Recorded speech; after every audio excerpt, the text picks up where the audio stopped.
4 കാര്യങ്ങൾ നിർബന്ധമായും ചെയ്താലേ കുട്ടികൾ നേരാവുള്ളൂ. കുറേ കാര്യങ്ങൾ പറഞ്ഞാൽ 4 ഞാൻ പറയാണ്, ചുരുക്കി ഇങ്ങനെ പറഞ്ഞാൽ 4 പറയണം. 1, ലക്ഷ്യം ക്ലിയർ ആയിരിക്കുക. നല്ല മനസ്സിലാക്കണം ഞാൻ ഈ പറഞ്ഞത്. ഈ 4 എന്തായാലും ചെയ്യും നിങ്ങൾ ഉറപ്പിച്ചാൽ കുട്ടികൾ നേരാവും. 1, ലക്ഷ്യം ക്ലിയർ ആയിരിക്കുക. ലക്ഷ്യം ക്ലിയർ ആയിരിക്കുക എന്ന് പറഞ്ഞാൽ എന്താ, നമ്മളാരും കുട്ടികളെ ഞമ്മക്ക് ആഗ്രഹിച്ച് കിട്ടിയതല്ല, കുടുങ്ങിയിട്ട് കിട്ടിയതാണ്. ഞാൻ പറഞ്ഞ നിങ്ങൾക്ക് മനസ്സിലായില്ല. പെണ്ണുങ്ങൾക്ക് പള്ളേരുണ്ടായപ്പോൾ മൂപ്പര് അസർക്കാരം കഴിഞ്ഞിട്ട് സുലൈമാനി ചായ കുടിക്കാൻ വേണ്ടിയിട്ട് പീടിക്ക് പോവുകയാണ്. പീടിയിൽ ഇങ്ങനെ ചായക്ക് ഓർഡർ ചെയ്ത് പരിപ്പാടി ഓർഡർ ചെയ്ത് ഇങ്ങനെ നിൽക്കുമ്പോൾ അബ്ദുറഹ്മാൻ വരുന്നുണ്ട്. അബ്ദുറഹ്മാനോട് പറഞ്ഞു, അബ്ദുറഹ്മാനെ സംഗതി പറ്റിച്ചു എന്നാ തോന്നുന്നു കേട്ടോ, ഈ മാസം പെണ്ണിന് കുളി ഉണ്ടായിട്ടില്ല. നമ്മളെ കുട്ടികളെ ആഗ്രഹിച്ച് കിട്ടിയതല്ല, പറ്റിച്ചിട്ട് കിട്ടിയതാണ്. ഓരോരുത്തർ അവനെ മനസ്സൊന്നും ഇങ്ങനെ നോക്കുക എന്നുള്ള അതാണ് ഞാൻ പറഞ്ഞതിൻ്റെ. കല്യാണം കഴിഞ്ഞേക്കിന് ആയതിനെ തീരുമാനിക്കും 3 കൊല്ലത്തിന് കുട്ടികൾ വേണ്ടാന്ന്. ഫസ്റ്റത്തെ തീരുമാനം അതാണ്. ബാക്കിയൊക്കെ പിന്നെ തീരുമാനിക്കാം. സൽക്കാരൊക്കെ പിന്നെ തീരുമാനിച്ചാൽ മതി. ആദ്യത്തെ തീരുമാനം 3 കൊല്ലത്തിന് കുട്ടി വേണ്ട എന്നാണ്. അള്ളാന്റെ ദുന്യാവിലും മനുഷ്യനല്ലാത്ത വേറൊരു ജീവിയും കുട്ടികൾ ഉണ്ടാവരുതേ എന്ന് കരുതി ഇണ ചേരൂല. മനുഷ്യൻ എന്ന ഇരുക്കാലി ജന്തു മാത്രമേ കുട്ടികൾ ഉണ്ടാവരുതേ 3 കൊല്ലത്തിന് വേണ്ട എന്ന് തീരുമാനിച്ചിട്ട് ഇണ ചേരാറുള്ളൂ. ആഗ്രഹിച്ച് കിട്ടിയതല്ല കുട്ടികൾ, കുടുങ്ങിയിട്ട്. മറിയാമ്മ വെള്ളം കോരാൻ പോയപ്പോൾ റംലുവിനോട് പറഞ്ഞു, എന്ത് റംലോ സംഗതി പറ്റിച്ചു, കുടുങ്ങിയെന്നാണ് തോന്നുന്നത് കേട്ടോ, ഈ മാസം കുളി ഉണ്ടായിട്ടില്ല. ആണുങ്ങൾ മാത്രമല്ല പെണ്ണുങ്ങളുടെയും മനസ്സ്. എന്നിട്ട് പിന്നെ നമ്മൾ സിറാത്ത് പാലം കിടക്കുമ്പോൾ കയ്യമ്മ പിടിക്കാൻ വേണ്ടി ദോരക്കുക, ഹാഫിദ് ആവാൻ വേണ്ടി ദോരക്കുക, സ്വാലിഹാവാൻ വേണ്ടി മജ്ലിസുനൂർക്ക് 500 റുപ്യ കൊടുക്കുക. ഇത് സംഗതി അതിനൊന്നുമല്ല, ഇത് വേണ്ടാന്ന് കരുതിയതായിരുന്നു, എന്നിട്ട് കിട്ടിയതാണ്. തൃശ്ശൂർ ജില്ലയിൽ നമ്മളെ നാസർ വൈസി തിരുവത്ര എന്ന് പറഞ്ഞ നമ്മളൊരു സംഘടനാ പ്രവർത്തകൻ, സമസ്തയുടെ ഒരു സജീവ പ്രവർത്തകൻ നടത്തുന്ന മന്ദബുദ്ധികൾക്കുള്ളൊരു സ്ഥാപനമുണ്ട്, തിരുവത്ര നാസർ വൈസി. 2-3 മാസം മുമ്പ് ഞാൻ ആ സ്ഥാപനം കാണാൻ വേണ്ടി പോയി. ഒരു പഠനത്തിൻ്റെ ഭാഗമായിട്ട് പോയതാണ്. അപ്പം നാസർ വൈസിനോട് ചോദിച്ചു, വൈസിയെ ഇവിടെ നിങ്ങൾ ഡോക്ടർമാരൊക്കെ കൊടുന്നിട്ട് കുട്ടികളെ പരിശോധിക്കലുണ്ടോ ചോദിച്ചു. നാസർ വൈസി പറഞ്ഞു, ആ പരിശോധിക്കലുണ്ട് പറഞ്ഞു. ഈ പൈസക്കാരെ കുട്ടികളാ പൈസ ഇല്ലാത്ത കുട്ടികളാ മന്ദബുദ്ധികൾ പഠിക്കുന്ന സ്ഥാപനത്തിൽ ഏറ്റവും കൂടുതലും ചോദിച്ചു.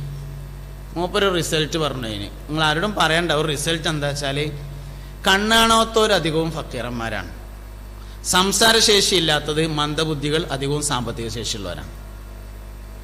അധികം എന്നാട്ടോ പറഞ്ഞത്, എല്ലാം അങ്ങനെയെന്ന് വിചാരിച്ചിട്ട് ഇങ്ങനെ വണ്ടിയുടെ കാറ്റ് വയ്ക്കാൻ നടക്കുമൊന്നും വേണ്ട, അധികം അങ്ങനെയാണ്. കണ്ണാണാത്ത അധികം പരിശോധിച്ചാൽ ഫക്കീറന്മാരേക്കാരം, സംസാരശേഷി ഇല്ലാത്തത് മന്ദബുദ്ധികൾ അധികം പരിശോധിച്ചാൽ സമ്പത്തുള്ളവരാണ്. എന്താ കാരണം?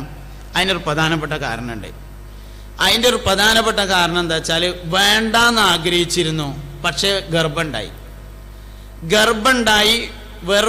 ഇനിയിപ്പോൾ അത് എങ്ങനെങ്കിലും ഒന്ന് ഇളക്കി കളയാൻ പറ്റുമോ എന്ന് ഇങ്ങനെ ആലോചിക്കും. അപ്പോൾ ബ്രെയിൻ വർക്ക് ചെയ്യും. ഈ ഉമ്മാന്റെയും വാപ്പാന്റെയും ബ്രെയിനിൽ ഉണ്ടാകുന്ന നെഗറ്റീവ് വർക്ക് കുട്ടിയെ ദോഷകരമായി ബാധിക്കും. അല്ലെങ്കിൽ അബോർഷന് വേണ്ടി മരുന്ന് കഴിക്കും, ആ മരുന്ന് ആദ്യമായി ബാധിക്കുന്നത് കുട്ടിയുടെ ബ്രെയിൻ സെല്ലിനെ ആയിരിക്കും. കുട്ടിയോട്ട് ഇളകി പോകൂല്ല, മരുന്നാണ് ഈ കഴിക്കുകയും ചെയ്തു.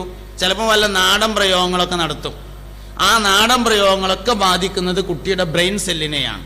ഇത് കുട്ടികൾ മന്ദബുദ്ധികളാകുന്നതിൻ്റെ പ്രധാനപ്പെട്ട ഒരു കാരണമാണ്.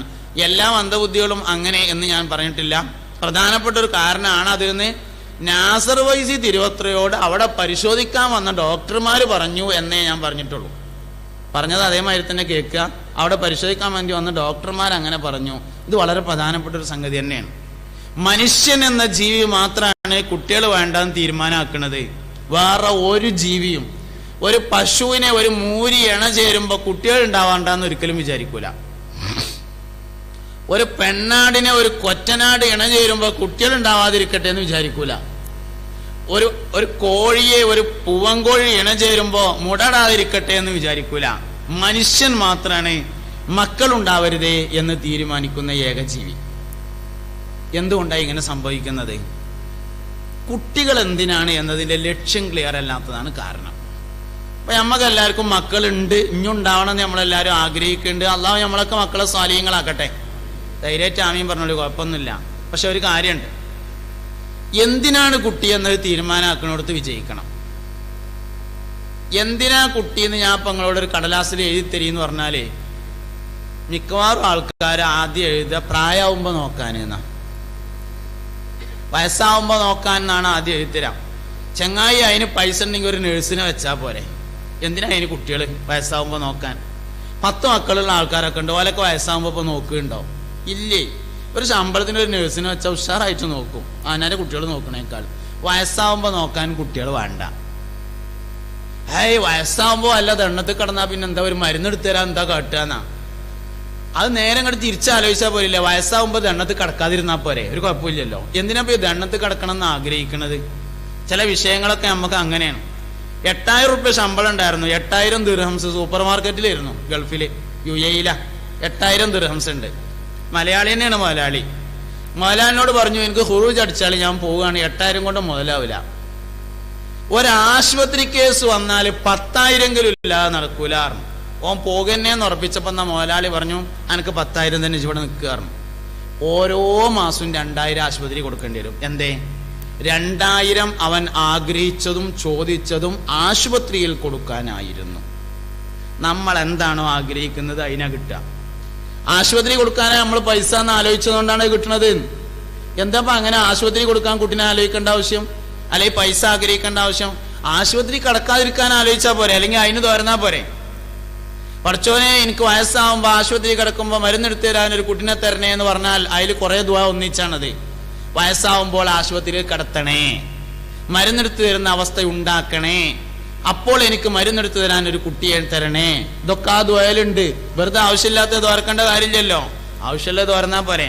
ആരോടാപ്പ ഈ പറയണെന്നുള്ളൊരു ഓർമ്മ എപ്പോഴും ഉണ്ടാകണം. അള്ളാഹ് 3 സെന്റ് സ്ഥലം അതിലൊരു ചെറിയ പേരയും തരണേന്ന് ദ്വാരക്കരുത്. ചില്ലറക്കാരനോടല്ല നമ്മൾ ദ്വാരക്കണത്.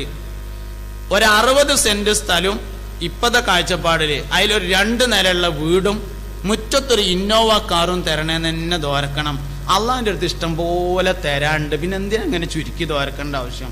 25,000 സക്കാത്ത് വാങ്ങുമ്പോ ദ്വാരക്കാണ്, പഠിച്ചോനെ ഇക്കൊല്ലത്തെ സക്കാത്ത് കുറഞ്ഞു പോയി, അടുത്ത കൊല്ലം 25,000 കുറച്ച് സക്കാത്ത് ഏറെ തരണേ റബ്ബേ.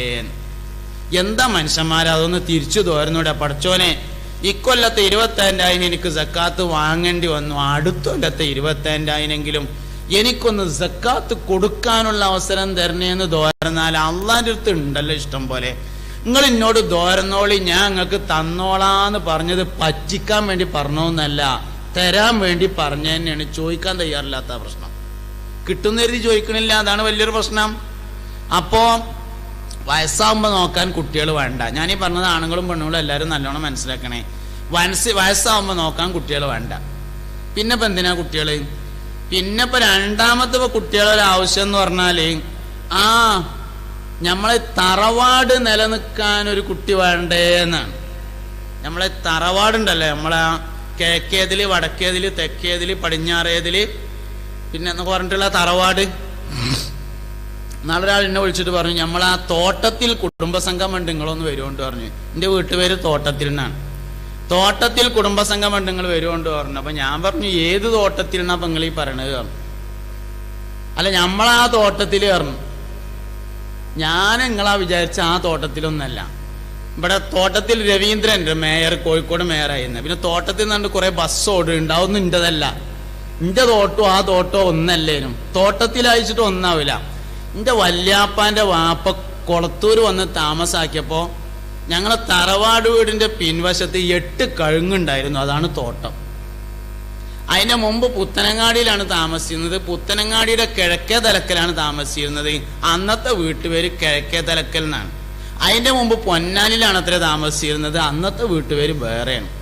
ഏത് തറവാട് നിലനിൽക്കാൻ കുട്ടിനെ വേണമെന്നാണ് നമ്മളീ പറഞ്ഞത്. ആദം വല്ലിപ്പാന്റെ തറവാടാണെങ്കിൽ തിരക്കുണ്ടായിരുന്നില്ല. നമ്മൾ ഈ നിലനിൽക്കണം എന്ന് പറഞ്ഞ തറവാട് നമ്മളാരും തങ്ങന്മാരൊന്നല്ലല്ലോ, നമ്മൾ ഇവിടുന്ന് മതം മാറിയപ്പെട്ട തന്നെയാണ്. അങ്ങോട്ട് മാന്തി നോക്കിയാൽ ഒരു പരമാവധി മാന്തിയാൽ 8 എണ്ണം വരെ മാന്താം. നിങ്ങൾ മാന്തിയാല് അഹമ്മദ് സാലിം, അബൂബക്കർ, അഹമ്മദ്, അബ്ദുറഹ്മാൻ, ബീനാൻകുട്ടി, ഇങ്ങനെയാണ് മാന്തിയാൽ ഒരു 8 എണ്ണം വരെ മാന്തും. അതിന്റെ അപ്പുറത്തേക്കാണ് മനുഷ്യന്മാരോട് പറയാൻ പറ്റൂല. എന്നിട്ട് ആ തറവാട് നിലനിൽക്കാനപ്പോ നമ്മള് പിന്നെ ഒരു കുട്ടി ഉണ്ടാവണം എന്ന് ആഗ്രഹിക്കണത്. അത് നിലനിന്നില്ലെങ്കിൽ എന്താ? ഒന്നും വരാനില്ല, വെറുതെ ആവശ്യമില്ലാത്ത വർത്താനം പറയാം. ഒരു ആൺതരി വേണ്ടേ നമ്മൾ ഈ തറവാട്